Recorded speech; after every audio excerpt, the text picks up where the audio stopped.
Tuhan bersamamu. Inilah Injil suci Yesus Kristus menurut Lukas, bab 5, ayat 27 sampai dengan ayat 32.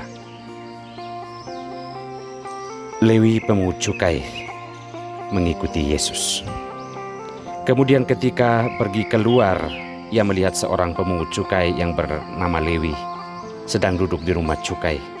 Yesus berkata kepadanya, "Ikutlah aku." Maka berdirilah Lewi dan meninggalkan segala sesuatu, lalu mengikuti dia. Dan Lewi mengadakan suatu perjamuan besar untuk dia di rumahnya, dan sejumlah besar pemungut cukai dan orang-orang lain turut makan bersama-sama dengan dia.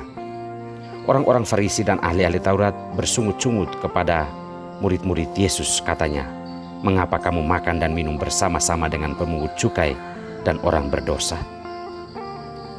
Lalu jawab Yesus kepada mereka, katanya, "Bukan orang sehat yang memerlukan tabib, tetapi orang sakit. Aku datang bukan untuk memanggil orang benar, tetapi orang berdosa, supaya mereka bertobat."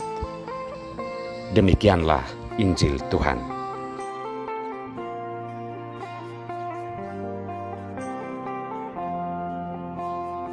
Mari bercahaya dalam kegelapan.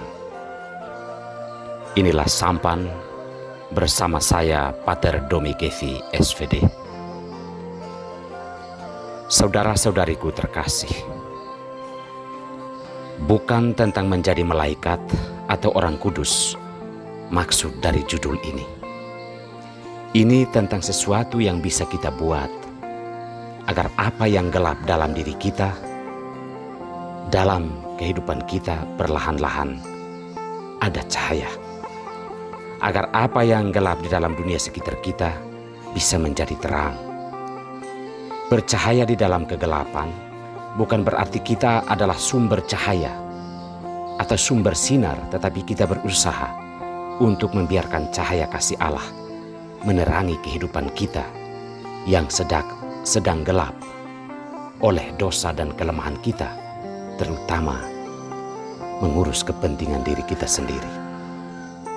Hidup kita memang sedang diliputi oleh kegelapan karena semangat cinta diri, cari selamat sendiri dan cari untung sendiri, sementara banyak orang terbaring lemah karena masalah dan beban hidup yang berat, karena tidak bisa makan dan karena tidak mendapat pengampunan dan tempat di tengah-tengah kita.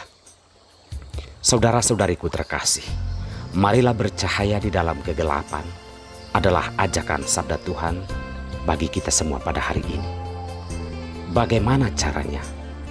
Yesaya menegaskan beberapa hal yang sederhana yang bisa kita lakukan.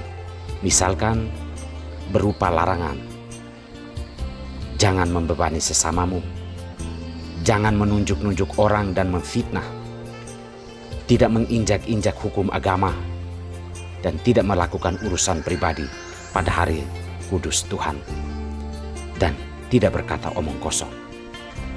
Yesaya juga memberikan beberapa anjuran, yakni menyerahkan kepada orang lapar apa yang kita ingini sendiri dan memuaskan hati orang yang tertindas. Yesus menunjukkan sebuah cara sederhana bagaimana kita bisa menjadi cahaya di dalam kegelapan, di mana ketika banyak orang menjauh dari Lewi, si pemungut cukai, karena dianggap pendosa, Yesus hadir di sisi Lewi, makan dan minum dengan banyak orang berdosa di rumah Lewi.